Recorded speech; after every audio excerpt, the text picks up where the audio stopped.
It was early June that we had the first reports that the rebels were coming. Naturally, the people of the town became terribly excited, and business was at a standstill.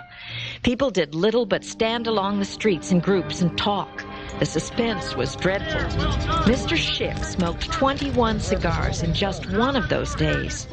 You could even see Confederate campfires covering the mountainsides encircling the town. 12-year-old Mary Montfort missed her father, who was away from town. She wrote in her diary, "My heart is breaking. All I want to do is cry." Jenny Crowl wrote, "We lived in a town so simple and unexciting in its way that all our lives had passed in ignorance of what strife could mean." But most of Gettysburg's merchants knew the score. They quietly packed their goods early in the month and shipped them to Philadelphia.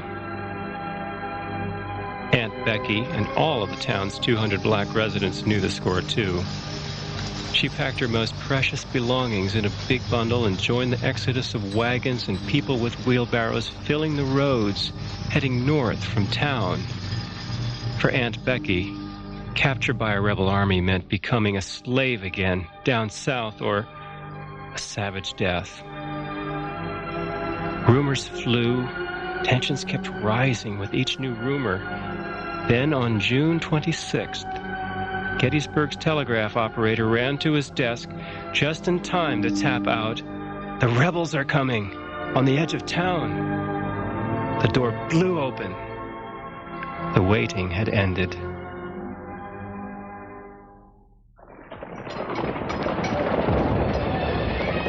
Horrified townspeople watched as hundreds of General Gordon's tattered cavalrymen galloped wildly down Washington Street, brandishing pistols, swinging sabers, yelling for Jeff Davis, and killing a single home guardsman who dared to raise his gun. A soldier remarked, and others agreed, that the town's college boys and home guard be sent home to their mothers. These tattered and torn cavalrymen and the long lines of infantrymen that entered the town too methodically went about searching every home for food, shoes, supplies, and especially any hiding Union soldier who might make their brief stay less than safe. They jabbed their bayonets into our wood pile, through Grandma's prettiest quilt. They looked up every chimney, in the attic, and every closet. Suddenly, the Confederate Army moved out of town, and within a day they encamped in the mountains to wait. On June 30th, the townspeople cheered with relief when Union General Buford's cavalrymen galloped down the same streets as the Confederates. How they dashed by.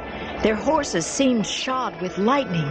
Singing "The Union Forever," the town's young ladies lined the street, handing out cakes, sandwiches, and water to the passing line of blue uniforms. The eyes of the grateful young soldiers blazed. Some sang along. It was the last song many of those brave young men would hear. On a road from Emmitsburg, south of town, another group of ladies and some nuns stood along the side of the road as endless lines of Union cavalrymen flowed by. To show their concern, at a signal, the ladies all fell to their knees as the soldiers watched, and with faces uplifted toward the heavens, prayed for the safety of the men. On Wednesday, July 1st, the storm broke. Many of us sat on our doorsteps, our hearts beating with anxiety, looking at one another mutely. At 10 o'clock that morning, I saw the first blood. A horse was led past, covered with blood. The sight sickened me. I had never been able to stand the sight of blood, but I was destined to become accustomed to it. Aaron Sheely sat up in bed when he heard his farm bell being rung furiously, and as thousands of Union soldiers marched past his front gate. Running past terrified farmhands, he got his horse and rode out to the peach orchard where a fight was developing. We could hear guns booming in the west. The firing seemed to grow nearer. Across Seminary Hill's summit, every little while a shell sailed until above the heads of the waiting men it puffed into white circles and detonation reached our ears. I saw General Reynolds and Buford ride up to the Eagle Hotel. Affairs were evidently approaching a crisis.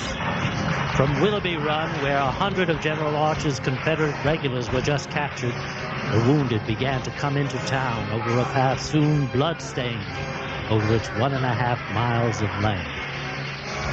Before noon, Reynolds was killed, and a new leader of the Union troop was needed.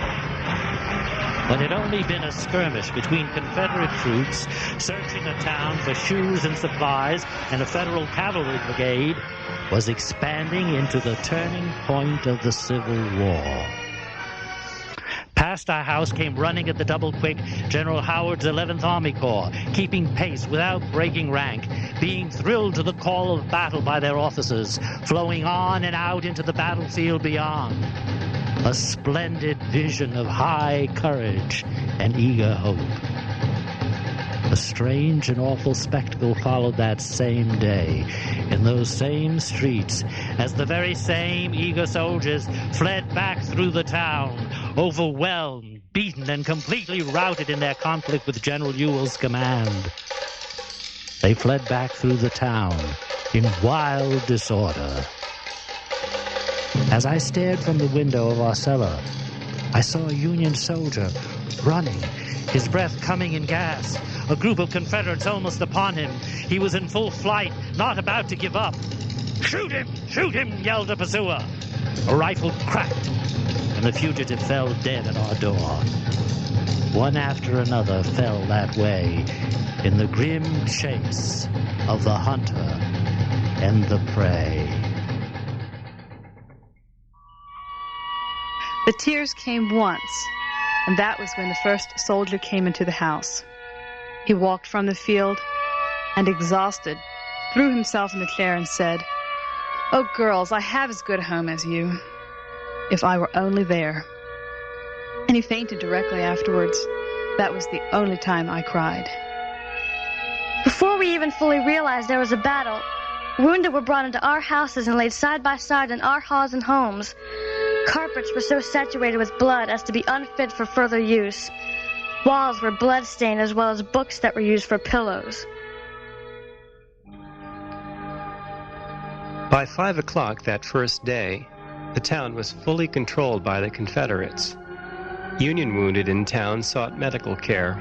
Lieutenant Colonel H.S. Huidekopper of Meadeville, Pennsylvania, found his way to the town's Catholic church by about 5:30. With my right arm tightly wrapped with a cord above the elbow to prevent loss of blood, a ball having gone through at the joint and crushed all the bones, I placed my swollen arm on a pew door placed across the pews and got some relief from the intense pain. Lieutenant Colonel Huidekopper's wound was common. The slow-moving lead bullets made large, broad, open wounds and pulled soiled bits of clothing and dirt into the deeper tissues of the wound. The high chance of spreading infections within 3 days after such a wound often left overwhelmed doctors with one quick solution: amputation. I then called for some whiskey and got it, and swallowed the largest drink I ever took in my life. About 6 o'clock, an assistant to the general surgeon came to me, announcing it was my turn. I went to the table and got on it. I took some chloroform, but not enough, for I distinctly remember having said, "Oh, don't saw that bone until I have had more chloroform." I said, "I won't be able to salute you, doctor, with my right hand the next time I pass through Maryland." Afterwards, I was told to seek a place in the pulpit in which to lie down. Stepping carefully among hundreds of soldiers, I found a soft board and lay down near the organ.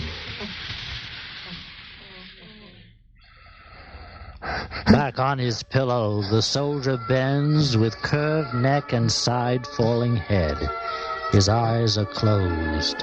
His face is pale. He dare not look on the bloody stump. Poet Walt Whitman dressed many wounds during the Civil War. I dress a wound in the side, deep, deep. The neck of the cavalryman, with the bullet through and through, I examine. Hard breathing rattles, quite glazed already the eye. One turns to me, his appealing eyes, poor boy. I never knew you, yet I think I could not refuse this moment to die for you if that would save you.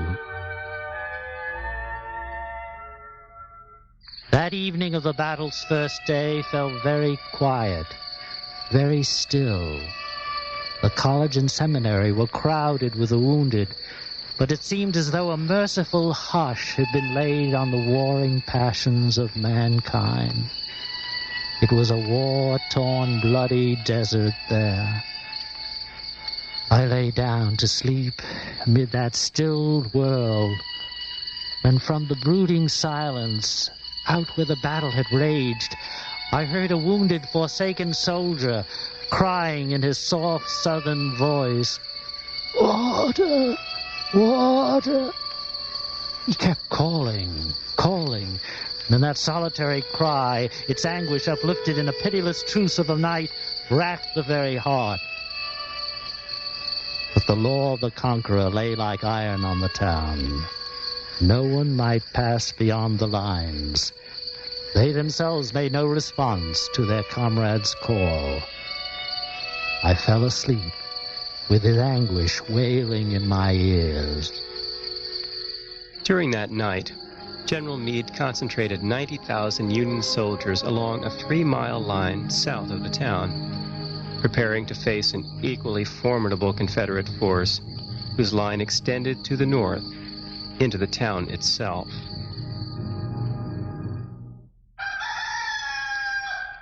Thursday morning, the second day of battle, was hot and shadeless. Supply trains ran constantly. The battlefield armies quietly prepared for war. Dole's brigade of Rhodes' division in General Ewell's corps quartered itself near Henry Jacobs' home in Gettysburg. They tore down all the Jacobs fences to allow their troops easy passage in the event of a hasty retreat.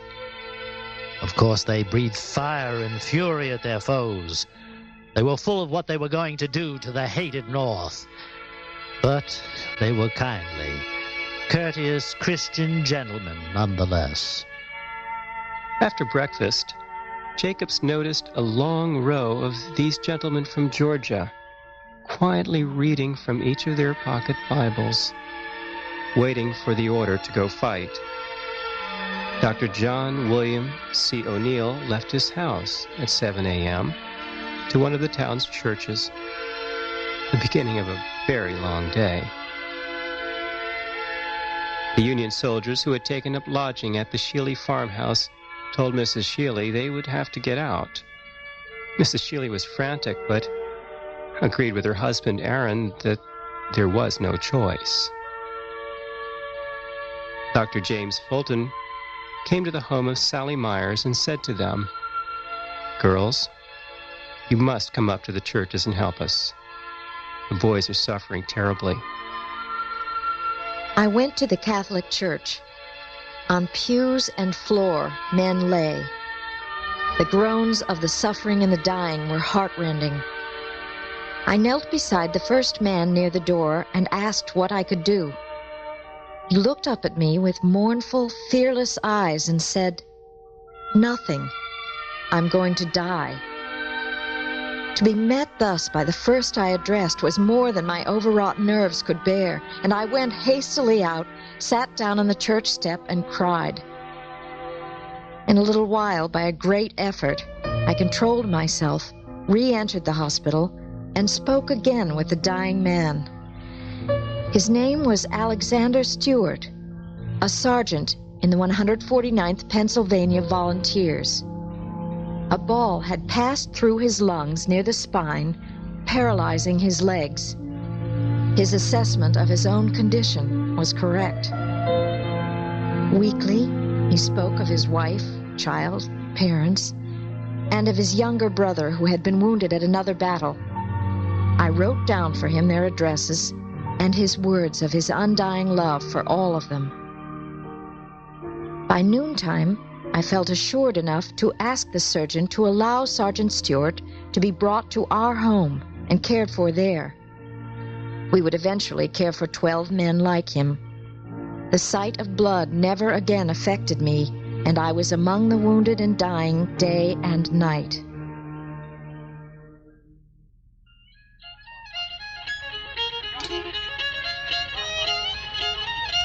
Lieutenant Colonel Huidekopper was recovering from his wound and amputation when Sally Myers brought him the first food he'd eaten in almost 2 days.